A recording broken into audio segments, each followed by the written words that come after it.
Hi, so we are going to do a series of 4 videos and talk about the use of Wireshark in a network investigation, a forensic investigation. You know, how does it happen? What triggers it? Steps that you might go through to try and work your way through all the data that you get, because when you do a capture, networks today are, when you have 10 gig networks now, is pretty standard. There's a lot of data out there, and so there are techniques that we can use to reduce the amount of data, start trying to find the things that we need to find in order to figure out what went wrong or what happened during the attack. So obviously, before you get called in, something has to happen that calls you in as an analyst, and so we're going to talk about looking at what the trigger might be. In this case, this particular lab uses it's an alert from an IDS, intrusion detection system, and an IDS basically monitors all the traffic inbound and outbound from your network, and it looks for things, predefined rules that that are normally known as signatures, and they help determine or detect particular known attacks. When it sees that particular signature, it then a lot of times will start a packet capture that generates a PCAP file or something that can be turned into a PCAP file.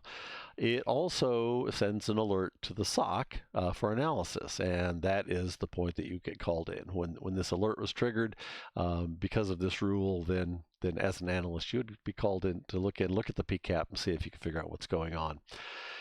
Now, there are an advanced version of IDSs that actually try to respond to the attack. These are usually called IPSs, intrusion prevention systems, but they will usually still do a capture file, get enough information so that you can go in and see what caused it to try and respond to the attack.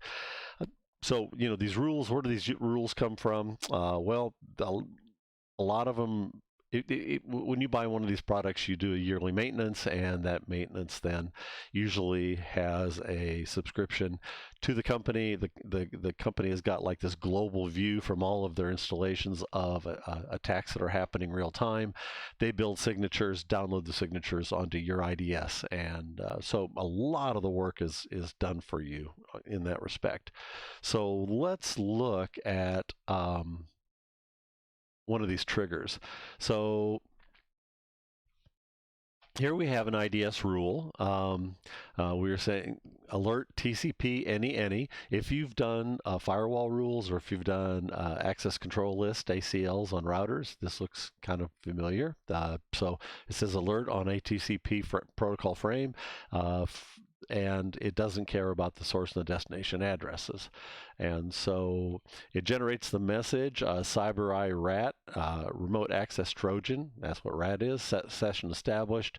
Then the content, and this first yellow is the hex signature. It says watch for this string of hex to come by, and if you do, that is your trigger. It says it's a Trojan. We figured that out from the RAT, and it gives it an ID, 132456789 Rev 2. So that is sitting on your IDS, constantly along with a bunch of other rules, constantly watching the inbound and outbound data. So when it detects that, then an alert is sent to the SOC, and you notice the alert has got the same session ID here. And so you know to match this alert to this IDS rule. And it says a network Trojan was detected, priority, gives a date. And one thing that is pretty interesting here is if you look at the time, 12:45.656854, that's pretty precise.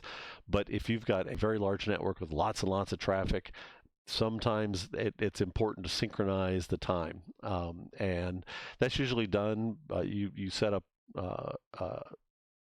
network time protocol, NTP. You have an NTP server. All your routers and all your servers are coordinated with that time. And actually, if you set up pfSense in your house and you buy a $10 GPS board, you can actually set up a Stratum Level 2 NTP on your home network and use that to coordinate all your devices. But we'll talk about that in the pfSense firewall video. But anyway, so here's the time. It shows the 2 IP addresses that are involved, the endpoints, 111 and 114. They're both on the same subnet here. This is a lab file, so that's why they're sitting on the same subnet. And time to live, some things like that. So anyway, so this is the trigger. This is the alert. So so let's go to Wireshark. And here is the PCAP file. And I'm going to scroll down. It's sort of overwhelming. I mean, there's a little over 700 frames in this particular file, 779 frames. So, wow. Where do you even start? Well, okay, so our first clue, there's 2 ways you could start, but our first clue was the IDS trigger, right? And it said it saw the hex 41 for easy 41 in the stream. So we can do a Control F to find and paste that in. And you notice that our box turns red. So in Wireshark, whenever you have a filter or anything that is not right, it turns red, telling you that you're doing something wrong. Well, so if you look at the where we're looking here, we have the setup as a display filter. Well, this is not a display filter. So let's hit the drop down, and here we go. It's a hex string, and so this is the proper. This is how we want to search for it. We can also look for a normal string and a regular expression. So, all you Unix people out there that do regex, this can be pretty powerful. We're not going to get into that here. We're just going to say it's a hex value. Now we have green, and we say find. And sure enough, on frame 4, we find the text or the hex string, and we can go down here into the ASCII hex window, and we see 41 for easy 40. So here's the string that we were following.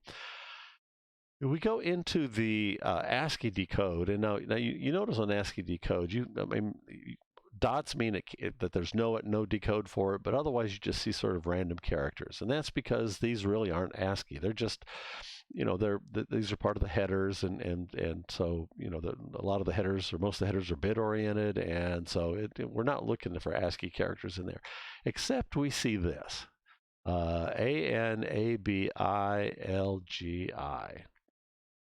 Now that's a little strange, and it's text, but it doesn't look real English, and so anyway. If we start making notes about this, I would write that down in my notes and say that is interesting as far as how I further my investigation. And so that's where we're starting. We've got this huge capture. We've got one clue. We have found the same thing that our IDS found, so we know we're on the right track. And so now it is time to go to step 2.